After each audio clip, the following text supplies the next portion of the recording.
Hello and welcome to today's episode of Fishing with Joe. Today we are doing a trout stocking here at Blue Limestone Park in Delaware, Ohio. Now tell me about the trout. How many did you put in today? Today we put in 799 rainbow trout, 12 to 13 inch average size. All right. All of these fish that we put in today were hatched out last March, so they're a little over a year old. All right, so they're a little over a year old. How big are the trout? Like I said, they're about 12 to 13 inches on average. About 12 to 13 inches. So we have a lot of people out here ready to fish today. The trout stockings are just a great opportunity for the people here in the state of Ohio to get out and catch some fish early season. That's one of the things that the state of Ohio does.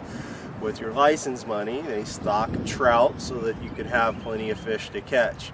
And tell me a little bit more about the fish and what goes into raising the fish, where the fish come from, things like that. Okay, yeah, like I said, the eggs that we have, they come from the state of Washington, a company called Trout Lodge. Okay. We get them in usually the second or third week of March. We hatch them out there. They'll stay in the trays for a couple weeks. We move them out to the fry tank shortly after that, and they'll only be in those smaller tanks for about a week or two. They'll go into bigger tanks, and then later on in the fall, we'll actually move them to our outdoor raceways where we really start pounding the food to them to get them the size we need them to be come stocking time. All right, so you told me something important. They get about 80 pounds of food a day, but you haven't been feeding them before you stock them. And so is that something special that you do so the fishing is a little bit better when people come out? Yeah, multiple reasons. You know, one, the fishing wise. The other one, if you have fish that you load in a tank like this that just fed the day or 2 days prior to that, then they actually start vomiting that stuff back up. So a lot of it is for the fish themselves, which if that does happen, then the oxygen in the tank will dip down. But the other reason is when we come, we want people to catch them right away. All right, so you have got the information that you need right there. They do not feed the fish before they put them in. So if you aren't catching fish, that means that you need to switch up what you're doing. And in just a little while, I'm going to show you a couple of my tips and techniques for catching some of the hatchery trout. Hey, I really appreciate your time, and thank you. And I want to thank the state of Ohio for the hard work that they do in stocking the lake so that we can have an opportunity to catch lots of fish and have opportunities just like this. All right, thank you very much. No problem. Good luck, man. Weldcraft makes the most reliable, durable boats on the planet.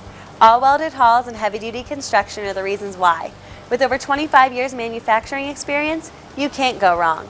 That's why it's the boat Joe chooses to reel in the big ones. If you want the hottest boat on the planet, you better quit playing. You better get to Weldcraft. Now let's get back to the fishing and fun.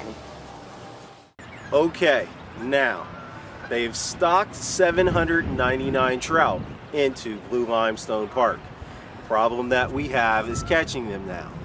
I am going to show you my surefire rig in order to help you catch some trout. Now, here's what I've got. I've got a small strike indicator bobber. This is the small one. It's hunter orange. I like that bright orange one. I want to be able to see it. Then this is the kind with the toothpick in it. All right. So there's the toothpick right there. Now in my hand, I have two small hair jigs. These are 64th and 32nd ounce. All right. One is chartreuse and one is pink. I like to switch them up. Sometimes the fish like a chartreuse. Sometimes they like a pink. So I rig my setup with two at a time. That way I can give them what they want. Now here is an immensely important thing that you are going to need. This little container right here. These are live waxworms. Now when you are fishing with these jigs, these hair jigs, in order to get more bites, tip the jig with a waxworm, and that's the trick. Now what I need to do is take these simple things and I am going to use a complex rig and put them together so that I can catch these fish. I have my rod, and this is rigged up with 6-pound Fishing Sir Mono Pro line. I like that 6-pound Mono Pro line. The 6-pound line is as thin as 4-pound line. Love that stuff. Alright, now, nothing on the end of the rod. It is a small spinning rod. A lot of times I use this for crappie fishing. 6-foot rod, real soft tip. Alright, that's real important. Now the first thing that you want to do is you want a good length of line out off of the end of the rod. A very good length of line. When I say a good length of line, I mean at least 6 feet of line. Now, before I start anything, what I will do is put everything down, and I'm going to tie a special knot. Here goes a special knot. What it is an overhand knot, and it is windy out here, and it's difficult tying this knot in the spring. It's take me a minute to tie this knot, but this is immensely important. So, tying a single overhand knot, and we want a very good length of line.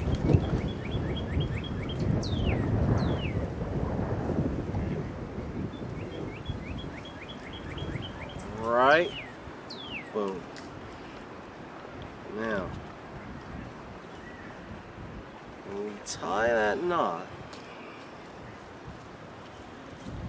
what we're going to do is we're going to end up with our main line and then a big loop, and then we've got a tag right here on the end. Alright, so there's our knot, there's our tag, here's our big loop, and our loop is the important part.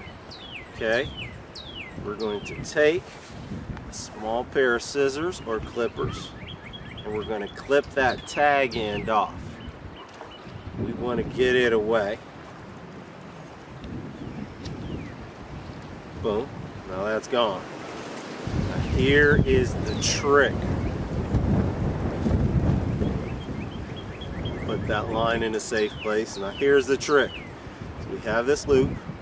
Alright, now what we want to think in terms of is 2 jigs on the end of the line.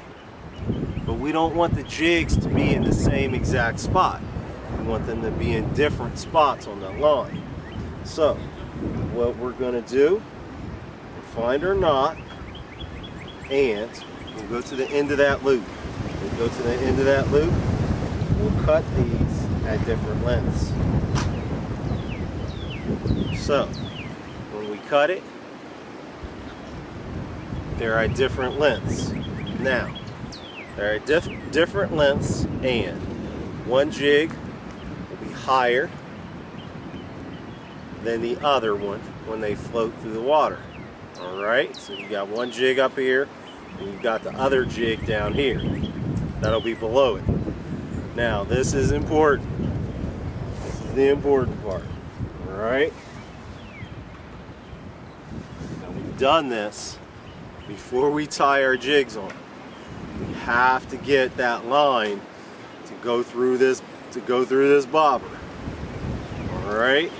If you don't get the line to go through the bobber, and it's windy out here, if you don't get the line to go through that bobber, once you put those jigs on, you're not going to get the line to go through the bobber. You're going to feed it through.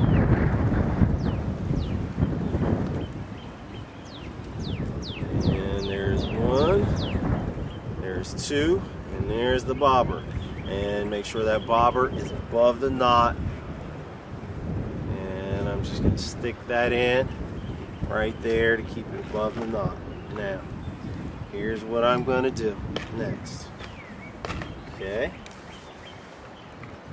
looking for my jigs. Got a pink one and a chartreuse one. And these jigs, oftentimes there'll be paint in the eyelet of the jig, so I'm going to work that paint out of the eyelet of the jig. It took me a second there. Here we go. Now I'm going to take one jig and I'll put the lighter one to the shortest line,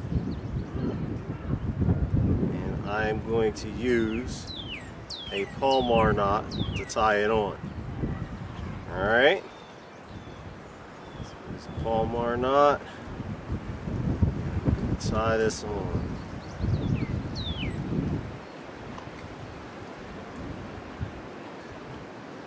Alright.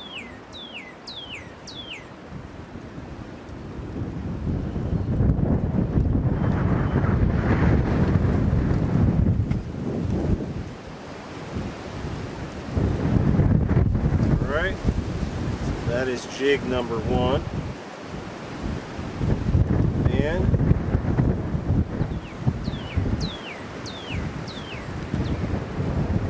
got it dangling down. We want to check it. Oh, it's good. Now, here is jig number 2.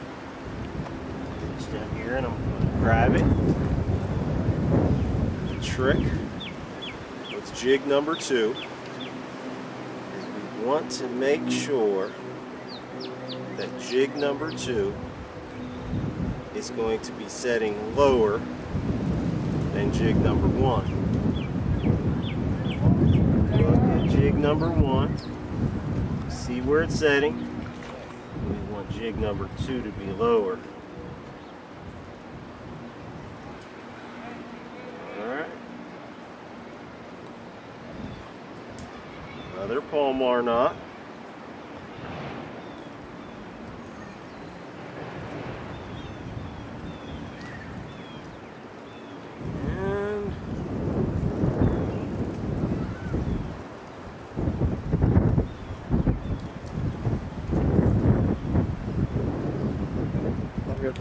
Here we go, and boom.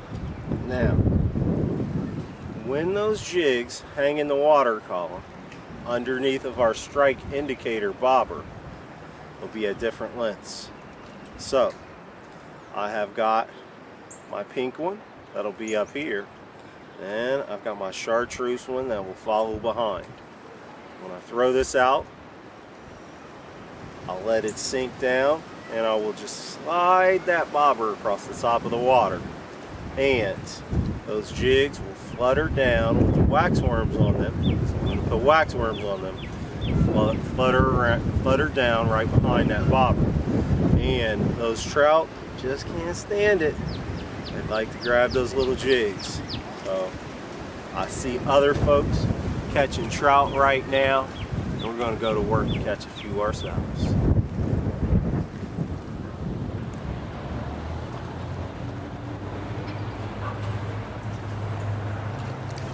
Boom, there we go.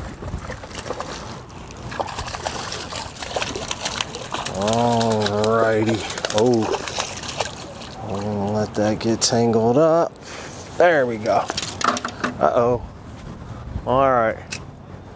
So, now, the important part seems like the fish. To most fishermen, that's what it would be. I'm gonna let that one go. The really, really important part is I'm tangled in the tree right now when that hook came out. Alright, I'm going to get this untangled, and then we're going to catch another fish. But now you see that my surefire technique is actually surefire. Alright, there we go. We're going to chop on that water, get that jig moving.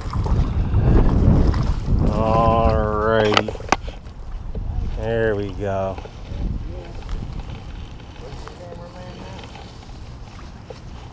Let's see here. Oh! Alright, Mr. Trout.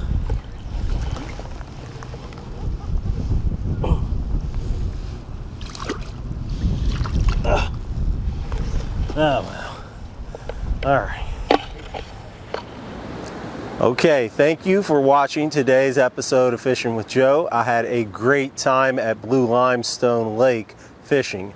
Now, Blue Limestone Lake is a place that they stock every year with trout. So look on the ODNR, or the Ohio Division of Wildlife website, and you can find those release dates. And there are many other lakes that they stock in the state of Ohio with trout.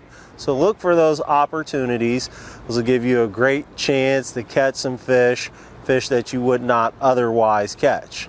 Now, I did use my little rig with the strike indicator and the hair jigs, and I was able to catch a couple of fish on those just to show you that they worked. There are a lot of different techniques that people use to catch the hatchery trout.